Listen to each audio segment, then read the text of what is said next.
Aleluia, Jesus. Deus é maravilhoso, irmãos. Deus é muito bom. Deus é muito bom. E a gente precisa encher o nosso coração de gratidão, porque Deus tem feito grandes coisas. As difíceis fazem parte de todo o processo de Deus. As fáceis nos alegram, mas em todo tempo Deus é bom. Aleluia, glória a Deus. Viver o dia mal, irmãos, é uma das piores experiências que um cristão pode passar. Nenhum de nós gostaria de enfrentar o dia mal. Mas eu quero dizer para você que existe uma promessa do Senhor para nós, lá em Efésios, capítulo 6, verso 13. A promessa é: portanto, tomai toda a armadura de Deus, para que possais resistir no dia mal. E havendo feito tudo, permanecer firmes. E eu quero declarar sobre a sua vida nessa noite, que não importa se o dia mal chegou na sua casa, você vai fazer tudo, mas no final Deus vai te encontrar de pé. Porque você vai permanecer firme. Não importa se a doença chegou, não importa se a conta não foi paga, não importa se você está abatido, cansado, confuso, o Senhor tem uma promessa para nós. Quando o dia mal chegar, nós podemos tomar a armadura de Deus e depois de ter feito tudo, permanecermos firmes. E o texto que eu quero ler com você está lá em Isaías, capítulo 41. Hoje nós estamos sem a projeção. Glória a Deus, porque em todo tempo Deus é bom. Esse é um texto muito conhecido, Isaías 41, a partir do verso 13. Deixa eu contextualizar você. Você sabe que nesse momento aqui desse capítulo, o povo já vinha enfrentando cerca de 70 anos, mais ou menos, de exílio. Era um povo que tinha sido tomado da sua terra, era um povo que estava sofrendo. Já tinha sido levado para o cativeiro babilônico em mais ou menos 4 deportações, entre idas e vindas. E aquele momento era um momento que o povo estava sem esperança, vivendo dias maus e pensando: será que a nossa sorte vai ser restaurada? Será que Deus vai mudar a nossa história? Será que Deus vai fazer algo novo? Os anos passam e tudo continua do mesmo jeito. Será que Deus vai fazer com que a minha vida e a minha história seja transformada? Eu quero trazer uma boa notícia para você. Deus continua restaurando a nossa sorte. Deus continua mudando a nossa história. E a palavra do Senhor diz assim, a partir do verso de número 13: porque eu, o Senhor seu Deus, o tomo pela mão direita e lhe digo: não tenha medo, pois eu o ajudarei. Irmãos, eu amo quando o Senhor fala isso com a gente. Tem um outro momento lá em Lamentações, capítulo 3, quando Jeremias está dizendo que foi lançado na cisterna, e ele fala e profetiza dizendo: naquele momento eu ouvi a voz do Senhor dizendo: não tenha medo. Irmãos, momentos difíceis você pode ter a convicção de que o Deus que nós servimos estará presente. Ele não nos deixa sozinhos. E ele diz: não tenha medo. E aí o texto continua dizendo, verso 14: não tenha medo, ó vermezinho de Jacó, povozinho de Israel, pois eu o ajudarei. Aleluia, diz o Senhor. O seu Redentor é o Santo de Israel. Eis que farei de você um trilho cortante e novo, ou em outras versões, um debulhador de cereais cortante e novo, armado de lâminas duplas. Você trilhará e esmagará os montes, e reduzirá os outeiros, ou em outras versões, as colinas, até que elas se reduzam a palha. Você os jogará para cima com a pá, e o vento os levará, e o redemoinho os espalhará. Então você se alegrará no Senhor e se gloriará no Santo de Israel. Os pobres e necessitados buscam água, mas não encontram. A língua deles está ressequida de sede, mas eu o Senhor, os ouvirei. Eu, o Deus de Israel, não os abandonarei. Eu abrirei no alto dos montes, fontes. Aliás, abrirei rio no alto dos montes e fonte no meio dos vales. Eu transformarei o deserto em lençóis de água e a terra seca transformarei em mananciais. Plantarei no deserto o cedro, a acácia, a murta e a oliveira. E porei juntos no ermo o cipreste, o olmeiro e o bucho, para que todos vejam e saibam, e considerem, e juntamente entendam, que a mão do Senhor fez isso, e que o Santo de Israel o criou. Aleluia! Glória a Deus. Irmãos, a partir do capítulo 40 de Isaías, nós temos palavras de Deus de restauração para aquele povo.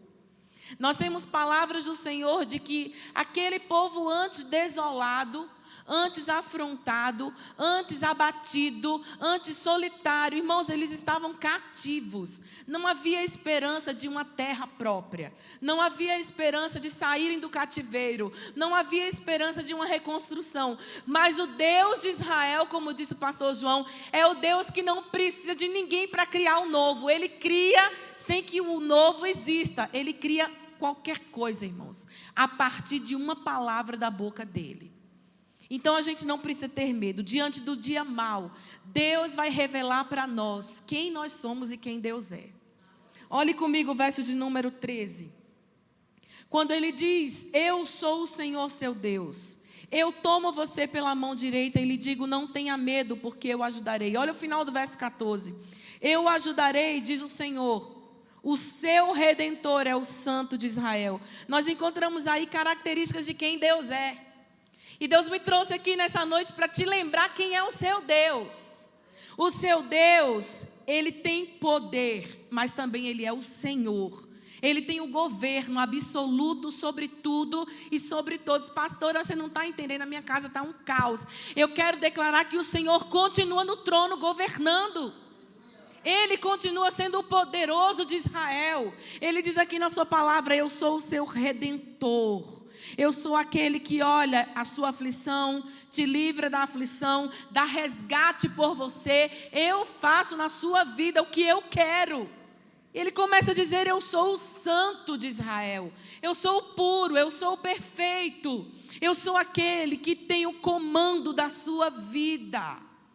Sabe, irmãos, existem momentos quando o dia mau chega sobre a nossa história, que a gente começa a ter medo e duvidar: será que o Senhor se importa? Será que o Senhor vê? E é interessante porque quando o dia mau chega, a gente não tem coragem de dizer isso para o Senhor. Mas a gente diz aqui dentro do coração. A gente começa a pensar: Deus, olha, a história está igual. Deus, olha, nada muda. Deus, os anos estão passando e parece que a resposta não chega. A gente não pronuncia porque a gente tem aquele medo de dizer: Deus, o Senhor vai me fulminar, me destruir, não é? Mas Deus está vendo, irmão. E Deus estava vendo a opressão do povo, 70 anos no cativeiro. E aí Deus se levanta e diz assim: olha, deixa eu mostrar para vocês de novo quem eu sou. Eu sou o seu Deus, eu sou o Senhor, eu sou o Redentor, eu sou aquele que é santo. Irmãos, a gente precisa se lembrar de quem Deus é no dia mau. Porque quando o dia mau chega, são os atributos do Senhor que vão nos colocar de pé. É a certeza de conhecer o Deus que é imutável. O Deus que não se abala porque nós estamos abalados. O Deus que é imutável e não muda o seu amor por nós porque a nossa história está balançada. O Deus que não muda a sua fidelidade porque as coisas estão difíceis. O Deus que não muda a sua bondade porque o dia se tornou mau. Ele é Deus. E nós precisamos alimentar o nosso coração dessa santa expectativa e dessa santa confiança de que o meu Deus é o meu Redentor. Irmãos, é tremendo porque Ele olha para um povo cativo e Ele faz questão de usar essa palavra, Redentor. Aquele que é poderoso para pagar algo em troca e livrar aquele que precisa ser liberto. E eu quero declarar nessa noite que não importa qual é o cativeiro que a sua casa, a sua vida ou a sua família se encontram, Deus continua sendo Redentor. Como disse Jó, eu sei que o meu Redentor vive e que por fim ele se levantará. A gente passa pela luta, irmãos, mas passa declarando: o meu Redentor vive, o meu Redentor vive, o meu Redentor vive e por fim ele vai se levantar. A gente não pode, irmão, deixar de acreditar no poder do nosso Deus. A Bíblia, ela é, como eu tenho dito, todo o conselho do Senhor. E a gente não pode escolher apenas as coisas que nós queremos delas. A palavra do Senhor tem que ser o nosso sustento e o nosso alimento em todos os aspectos. E tem aspectos que vão nos encorajar, que vão nos colocar de pé, que vão nos animar, e a gente não pode abrir mão deles, irmãos. Porque é no momento que a dúvida vem, é no momento que a fé fica abalada, que esses momentos serão fortalecidos pela verdade da palavra que diz: Ele é o nosso Deus, o Santo de Israel, o poderoso, o Senhor na batalha. Mas Ele não revela só quem Ele é, olha que curioso. Ele revela quem o povo dele é. Ele está falando para Israel, o povo dele. Um povo que agora era um povo até menor, porque muitos tinham sido dizimados, muitos tinham morrido, outros estavam lá na Babilônia, as 10 tribos primeiras tinham sido levadas para a Síria, não tinham retornado. Agora Isaías vai profetizar apenas para Judá, porque agora ficaram aquelas 2 tribos, Judá e Benjamim, e aí elas se unem, e a profecia é para eles, porque o povo de Israel, das 10 tribos, não volta da Síria, fica para lá, não volta. Então eles não eram mais aquela multidão milionária de pessoas, não era. Eles eram um povo pequeno, mas eles não tinham mais uma terra, um lugar para morar. Eles não tinham mais recursos, mas olha o que Deus fala sobre eles. Verso 14. Quem que eles eram? Não tenham medo, ó vermezinho de Jacó. Não tenham medo, povozinho de Israel. Aí tem gente que fala assim: eu sou o vermezinho de Jacó, como se fosse uma coisa nojenta, né? O que o texto está dizendo aqui é da nossa fragilidade. Deus está falando da nossa pequenez, da nossa insignificância. Tem um autor que defende a teoria de que aqui não era povozinho de Israel, era inseto de Israel. De tão pequeno que o povo era. Mas olha o final do texto. Ele diz: não tenha medo, vermezinho de Jacó, povozinho de Israel. Por quê?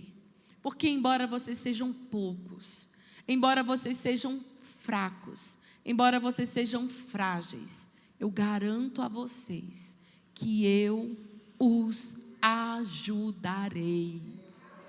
Aquele dia que você está na sua casa, se sentindo sozinho e abandonado, eu quero declarar sobre a sua história: o mesmo Deus que se lembrou do povozinho de Israel, está lembrando da nossa luta e da nossa dor. E não importa se é você sozinho em casa, continuamos sendo objeto do olhar cuidadoso e amoroso do nosso Deus.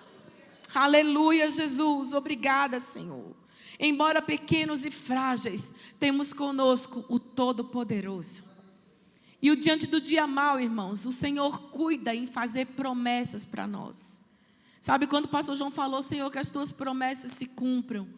Eu lembrava desse texto porque no dia mau, no dia da aflição, o Senhor sempre libera palavras sobre nós. Quais foram as palavras que Deus já liberou sobre a sua história? Quais foram as promessas que Deus já liberou sobre a sua casa? Quais foram as promessas que Deus liberou sobre o seu futuro? Olha o que a Bíblia diz, verso de número 15. Eu vou fazer de você. Esse é um texto meio entruncado, porque ele é muito agrícola, né? E a gente não está acostumado com essa coisa toda, só quem está na roça. Mas olha o que o texto diz. Eu farei de você, você que é um vermezinho, você que é um povozinho pequeno, eu vou fazer de você um trilho cortante e novo, ou um debulhador de cereais, armado de lâminas duplas. Você trilhará e esmagará os montes e reduzirá as colinas a palha. você jogará para cima com a pá, e o vento vai levar, e o redemoinho vai espalhar. Irmãos, olha que texto lindo, porque eu não sei se você sabe, mas o trilho é uma ferramenta de debulhar o trigo. Só que o texto está dizendo, olha, você não vai só ter provisão, você não vai só pegar aquilo que eu tenho dado a você e vai debulhar, e vai usufruir. Você vai fazer isso de uma forma abundante.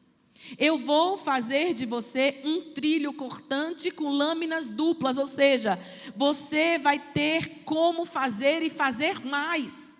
Hoje você está cativo e não tem nada, mas quando eu mudar a sua sorte, a prosperidade, a abundância virá de uma forma tão grande sobre a sua história, que você não vai poder nem ter tempo de colher, porque vai ser muito. Muito, irmãos, eu quero declarar sobre nós aqui, Hebron Chácaras, que vai haver uma abundância de colheita e não vai ser pequena, vai ser muito grande. Muito grande. Muito grande na sua casa, na sua família, na sua história, na sua saúde, nos seus negócios, na sua história de vida acadêmica, nos projetos que Deus derramou sobre o seu coração. Um trilho cortante e novo, nada mais velho, nada mais enferrujado, nada mais paralisado. Uma ferramenta útil e preparada para colher o que Deus vai liberar sobre nós. E o texto continua dizendo, você vai trilhar e você vai cortar. Mas olha o que o verso 15 diz. Você vai trilhar e esmagar os montes. Diga montes. Deixa eu dizer uma coisa para você. Monte é uma alta elevação. É um alto muito elevado. Mas ele também diz que você vai trilhar e você vai moer o quê? Olha o que o texto diz. Você vai esmagar o monte e vai reduzir o quê? A pó. Até a palha. As colinas, ou em outras versões vai dizer os outeiros. Isso já não é uma grande elevação de terra. Não. Isso já é um morro menorzinho. Sabe o que Deus está dizendo para nós? A dificuldade que é gigante, Deus vai nos capacitar para colocar lá o chão. Mas a dificuldade pequena, Deus também vai nos capacitar. Porque nós não vamos paralisar nem nas grandes dificuldades, nem nas pequenas.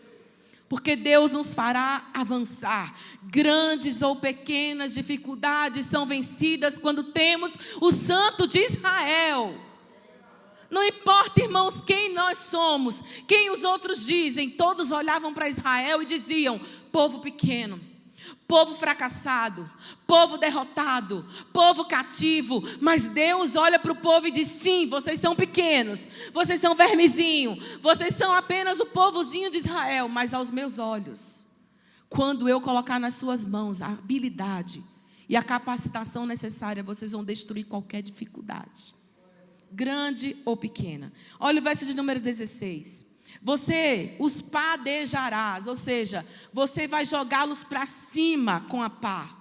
E o vento vai levar a impureza e o grão vai descer. Ou seja, no momento da dificuldade, Deus vai nos dar discernimento para separar o trigo da palha. Deus vai nos fazer passar por processos de purificação. E só vai ficar o que é bom. O que não for bom, o vento vai levar. Mas Deus está nos prometendo que nós vamos padejar as dificuldades que se colocarem diante de nós. Irmãos, eu vim aqui hoje para declarar sobre a sua casa, que se até hoje você estava desanimado, Deus está te levantando hoje.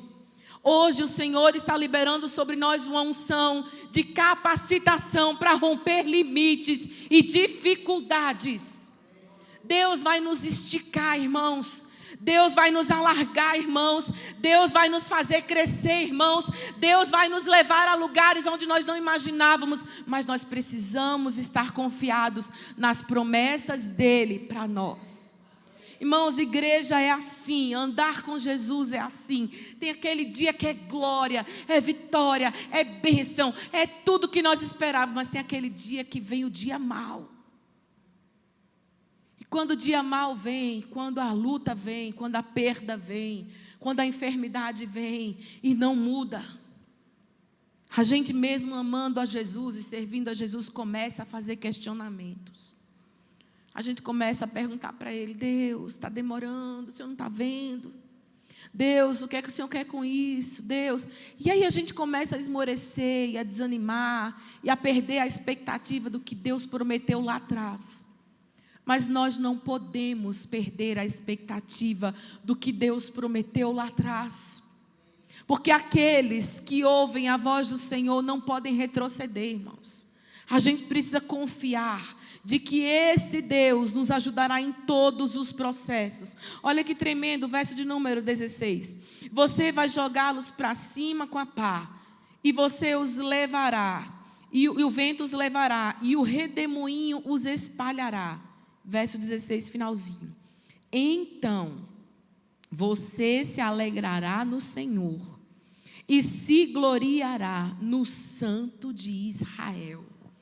Você consegue perceber que essa alegria, ela é uma promessa que vem depois que o monte alto foi derrubado e depois que o outeiro foi destruído. A dificuldade grande vai ser vencida e Deus vai alegrar o seu coração. A dificuldade pequena vai ser vencida e Deus vai alegrar o seu coração. A gente precisa entender, irmãos, que a promessa do Senhor para nós não é uma promessa de desolação, não é uma promessa de destruição, não é uma promessa de sermos esmagados, é uma promessa de alegria nele, por aquilo que ele nos capacitará a fazer. Olha o verso de número 17. Os pobres e necessitados buscam água, mas não encontram. A língua deles está ressequida de sede, mas eu, o Senhor, os ouvirei. Eu, o Deus de Israel, não os abandonarei. Deus promete, irmãos, amparo e provisão ao coração aflito e necessitado. Eu amo esse texto porque ele faz questão de distinguir dois grupos de pessoas. Ele vai separar um grupo que ele vai chamar de aflitos ou pobres e outro que ele vai chamar de necessitados. Porque nem toda aflição é necessidade. Nem toda pobreza é necessidade. Então ele separa dois grupos de pessoas a quem ele faz promessas. Ele faz promessas para os que estão sofrendo. Se você está sofrendo nessa noite, tem promessa de Deus para a sua história. Mas ele faz promessa para quem necessita de algo. Para quem precisa de algo, tem promessa de Deus para esses dois tipos de pessoas. E ele vai fazer qual promessa? Olha, vocês que são pobres e necessitados, vocês têm buscado água e não têm encontrado. Eu vejo aqui um tempo de sequidão. Sequidão fala de recursos que se acabaram. Sequidão fala de escassez, de falta. Irmão, sem água não dá. A gente fica até sem comer, mas sem água não dá. Mas eu quero dizer que essa é uma verdade espiritual também. Existem momentos na vida daquele que sofre que está faltando a água do Espírito. Daquele que precisa, está faltando a água do Espírito. Irmãos, tem gente andando com o coração endurecido porque precisa da água de Deus para amolecer a terra. Mas Deus está dizendo, olha, embora você procure e não ache, eu quero declarar que eu vou ser aquele que ouvirá você e não te abandonará. Verso 18, olha que promessa, irmãos. E que tem se cumprido em Israel, temos visto isso, no meio do deserto, Deus fazer uma coisa semelhante a essa, mas Deus também pode fazer na nossa história. Olha o que o verso 18 diz: eu vou abrir rios nos altos desnudos, ou nos montes, nos morros, cuja plantação está seca, ou sem nenhuma plantação, lá nesse lugar improvável, eu vou colocar um curso de água natural, num lugar improvável, num lugar de sequidão, num lugar elevado onde ninguém se importa. Deus vai derramar das suas águas. Ah, meu irmão, eu anseio por esse dia. Eu anseio pelo dia em que o Senhor vai derramar das águas dele sobre os sedentos. Sabe, irmãos, ele continua dizendo, eu vou abrir fontes no meio dos vales. Os vales são aquelas depressões que ficam entre duas montanhas ou duas colinas. É um lugar de sofrimento. Você vai ver na Bíblia, toda vez que a gente ouve falar de vale, Deus está falando de um lugar de sofrimento. Não é? Ezequiel estava no vale, ali no cativeiro, no exílio, e Deus se apresenta para falar com ele. Você vê o salmista no Salmo 23 falando: ainda que eu ande pelo vale da sombra da morte, o Senhor não me abandonará, Ele estará comigo todos os dias. Eu sei que o Senhor está comigo. Vale é lugar de sofrimento. Mas a promessa do Senhor é que no lugar de sofrimento, Deus vai colocar fontes. Irmão, e fonte fala do lugar de onde a água brota. É lugar de pureza, é lugar de refrigério, é lugar de satisfação, é lugar de renovo. No lugar do sofrimento, Deus vai colocar uma fonte de águas. Irmãos, e eu me aproprio dessa palavra e declaro sobre a sua casa, sobre a sua vida. Não importa o que você está enfrentando, Deus vai liberar fontes em meio a esse vale. Irmãos, e o texto continua dizendo, olha que tremendo: eu vou plantar, eu vou transformar o deserto em açudes ou em lençóis de água. Irmão, preste atenção, o deserto é um lugar de pouca ou de quase nenhuma água. O deserto é um lugar de solo infértil. O lugar é um deserto de sequidão, de solidão também. Mas a promessa do Senhor é que nesse lugar, onde é muito difícil encontrar água, o Senhor vai fazer brotar açudes ou lençóis de água. Preste atenção. Isso fala de lugares em que a água não passa e vai embora. Porque um açude é um lugar onde a água fica retida. Você está entendendo isso? Hoje pode ser deserto, mas quando Deus intervém na nossa história, aquele deserto se torna um lugar onde a água permanece. Lençol de água é lugar onde tem água sempre. E eu quero declarar que Deus vai mudar isso. Ao invés de sequidão, de solidão, vai vir água que permanece. Deus fará isso, irmãos. E Ele diz: eu vou tornar a terra seca em mananciais. Manancial é fonte abundante que jorra, é fonte de vida. Mas eu quero que você entenda: terra seca é lugar duro, é lugar árido, é lugar que não tem crescimento. Se você tentar plantar uma semente na terra seca, a terra seca é uma terra pisada, é uma terra batida, é uma terra que não tem, ela já extraiu toda a água que poderia ser extraída dela.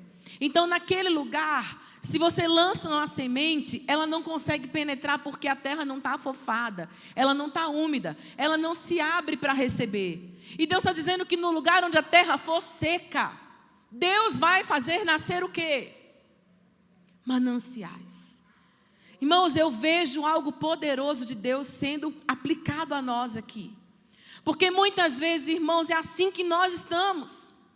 Jesus falou de uma semente que foi jogada à beira do caminho. Você que caminhou e já fez trilha, como é que é a beira do caminho?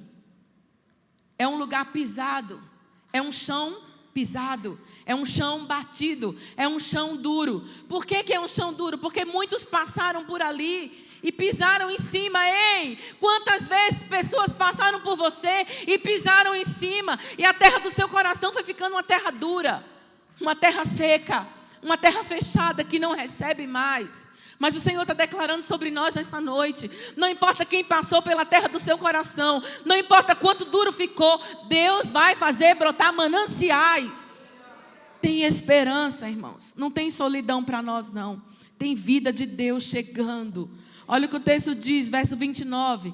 Eu vou plantar no deserto. O que Deus vai plantar no deserto? Irmão, deserto não se planta nada. Hoje lá em Israel, essa palavra se cumpriu de uma forma tremenda. Se você for hoje para Israel, você vai encontrar um deserto completamente tomado por árvores, por flores. E aí você olha e fala: como que isso é possível? Porque a palavra de Deus não mente, irmãos. Se Ele disse que faria, aconteceria. Mas eu quero declarar sobre você, olha o que Deus fala: eu vou plantar no deserto o cedro, diga cedro, a acácia, a murta e a oliveira. O que o deserto representa para nós, irmãos? O deserto representa o lugar de prova. O deserto representa o lugar de escassez. Mas olha o que o texto diz. Lá no deserto, eu vou plantar essas árvores. Eu não sei se você sabe, mas o cedro é uma árvore que tem uma copa perene. Ele cresce constantemente, ele é muito alto. A madeira dele é muito resistente. O que Deus está dizendo para nós, olha, em tempos de escassez, de sequidão, eu vou trazer força e segurança para você.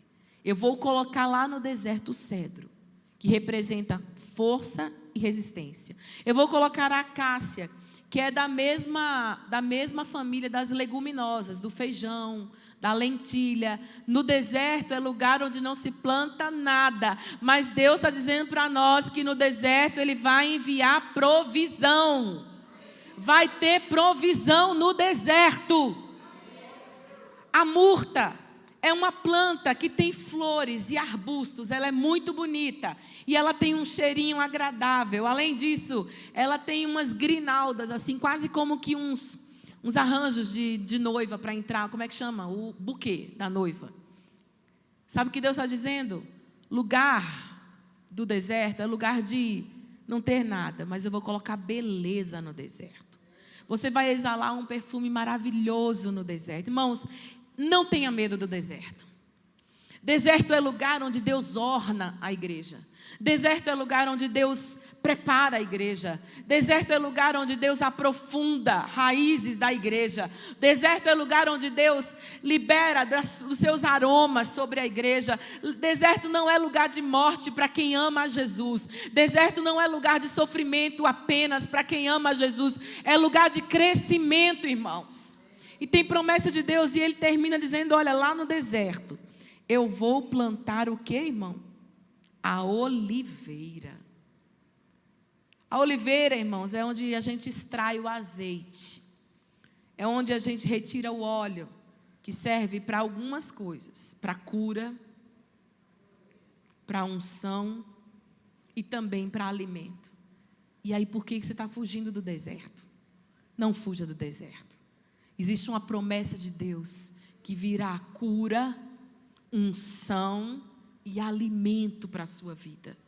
Diga comigo, cura, unção e alimento. Se tem uma coisa que o crente precisa é de cura.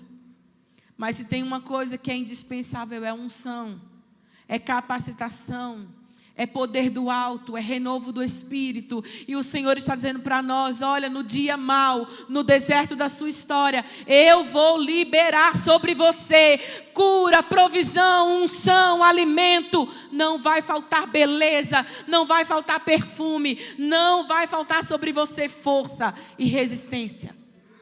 E é interessante porque ele faz a separação, eu não sei se você percebeu no texto. Ele diz, eu vou plantar no deserto, mas eu vou plantar também no ermo.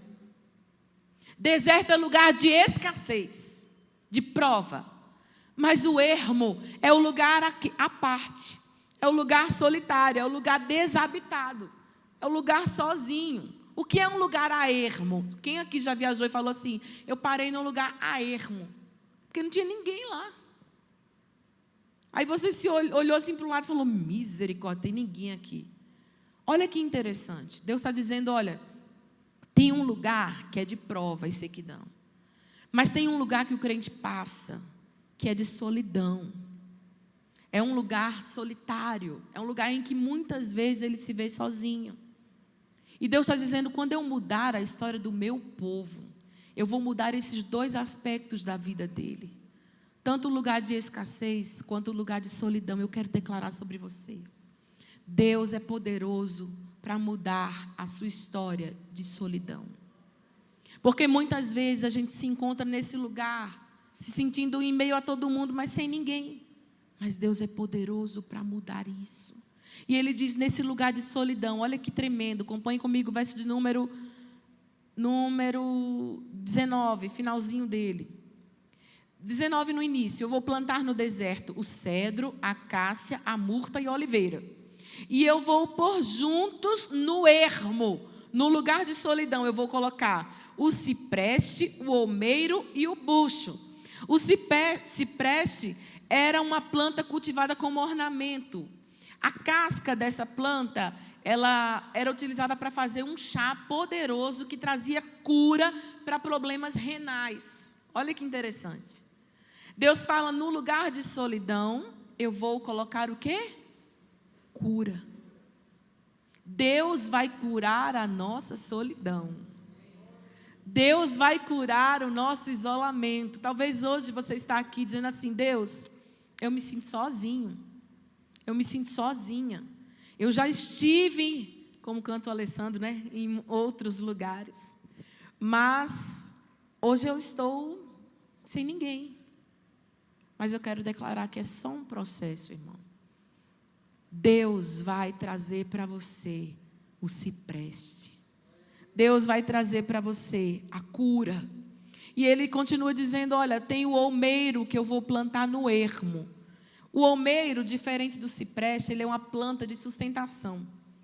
Ele é tipo, ele sustenta a videira, sabe? Ele fica embaixo para sustentar a videira. Videira fala de quê, irmãos? Alegria.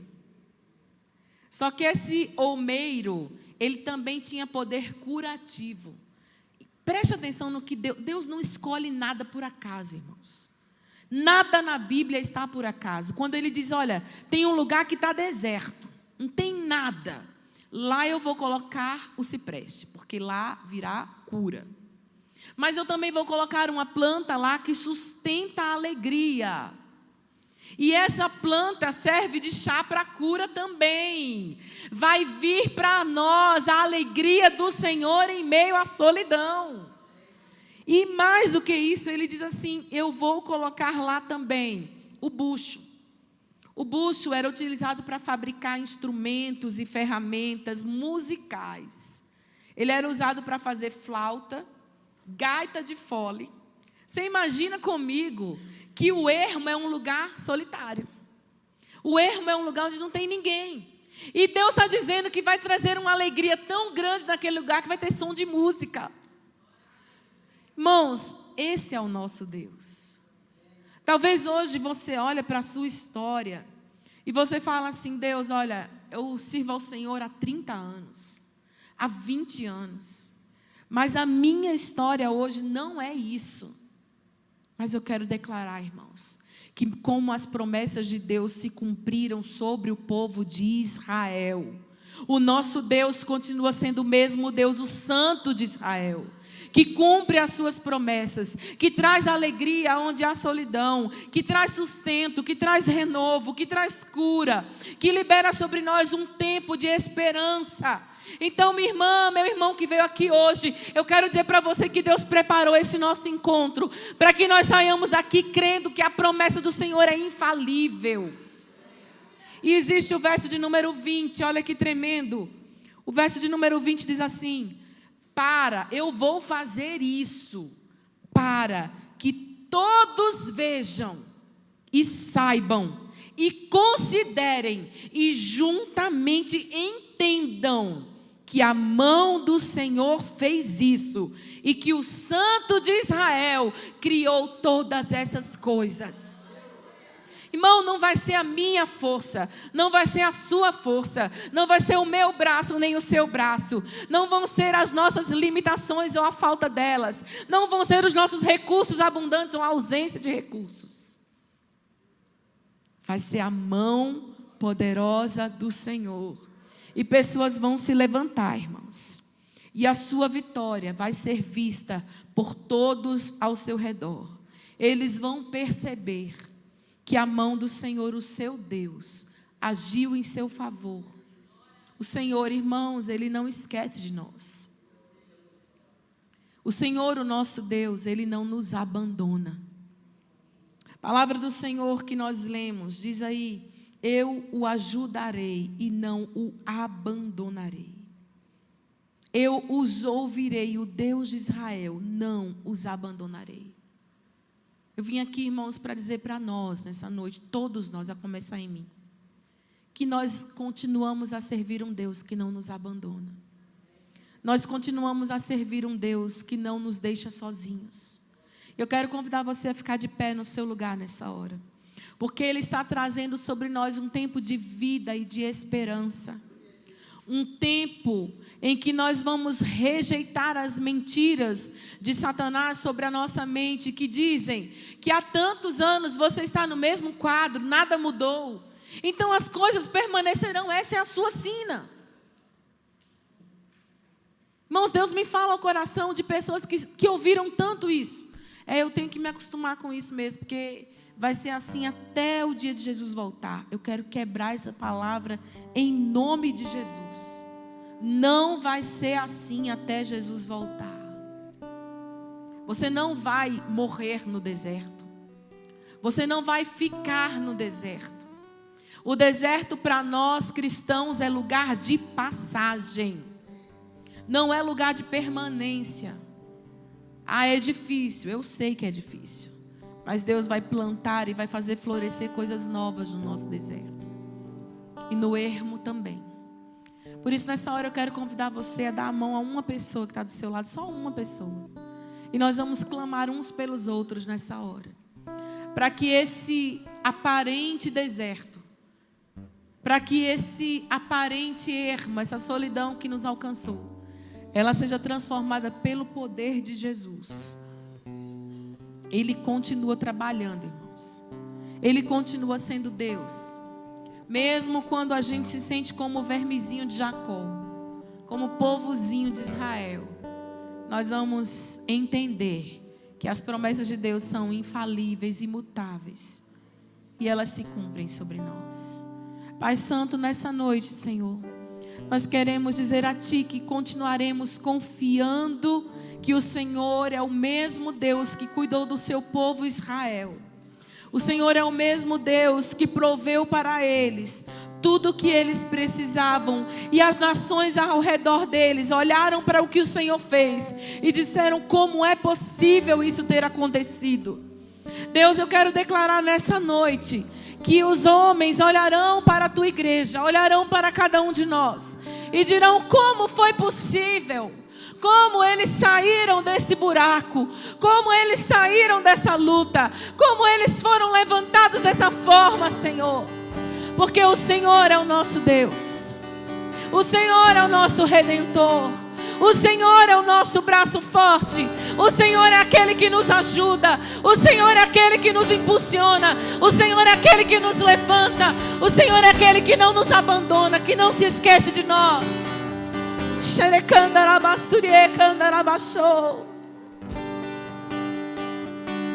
Oh, aleluia.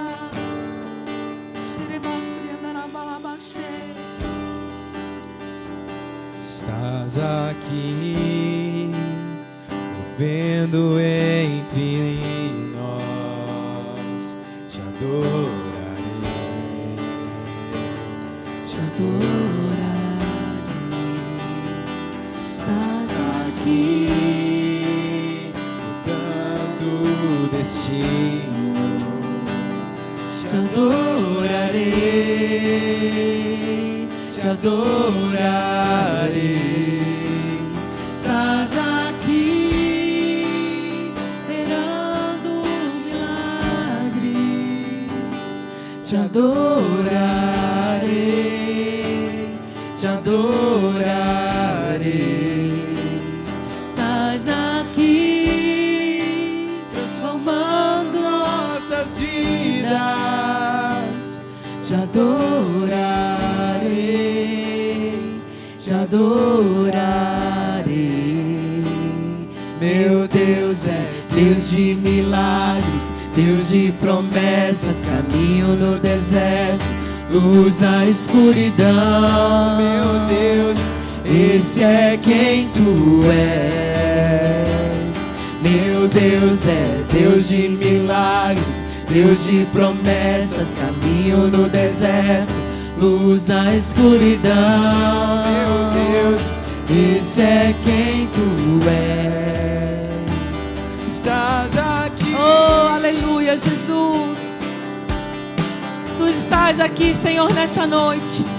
E nós queremos declarar, Senhor, que em meio aos desertos da nossa história, nós adoraremos o nome do Senhor. Nós proclamaremos a Tua bondade, a Tua fidelidade.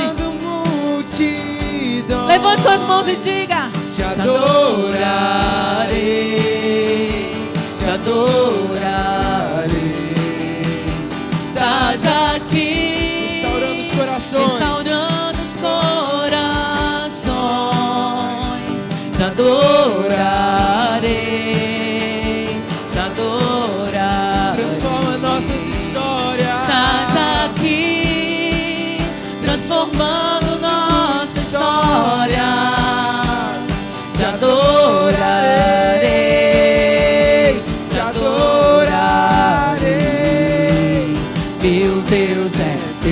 milagres, Deus de promessas, caminho no deserto, luz na escuridão.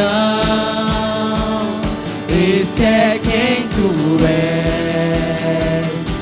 Meu Deus é Deus de milagres, Deus de promessas, caminho no deserto, luz na escuridão. Meu Deus, esse é quem Meu Deus é Deus de milagres. Meu Deus é Deus de milagres, Deus de promessas, caminho no deserto, luz na escuridão. Esse é quem tu és. Enxuga as lágrimas, restaura os corações. És a resposta, Jesus. Enxuga as lágrimas, restaura os corações. Tu és a resposta, Jesus.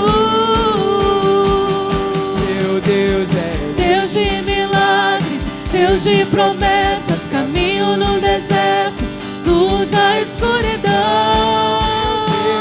Esse é quem tu és. Meu Deus é Deus de milagres, Deus de promessas, caminho no deserto, luz na escuridão. Esse é quem tu és. Você pode levantar as suas mãos e dizer: esse é quem tu és. Esse é quem tu és. Esse é quem tu és. Esse é quem tu és. Esse é quem tu és. Esse é quem tu és. Oh, aleluia. Aleluia, Jesus. Esse é quem tu és. O Deus Todo-Poderoso, o Deus como nenhum outro, o Deus incomparável, o Deus forte, o Deus que nos envia socorro e livramento, o Deus que é sol e escudo, o Deus que dá graça e dá glória, o Deus que cuida do teu povo, o Deus que é fiel, o Deus que não nos abandona, o Deus que é protetor e provedor, o Deus que é Deus de milagre, o Deus que é Deus de resposta, o Deus que é Deus que nunca nos deixa. Esse é quem o Senhor é. Aleluia, aleluia, aleluia. Você pode agradecer ao Senhor. Obrigada, Jesus, por ser o meu Deus. Obrigada porque eu não estou sozinho. Obrigada porque socorro e livramento não virão de outra parte, virão do Senhor. E nós nunca seremos abandonados. Amém? Que o Senhor Jesus te abençoe. Que o Senhor Jesus te guarde, te proteja. Vença o dia mau, com a certeza de que o Senhor mudará a nossa sorte. Amém?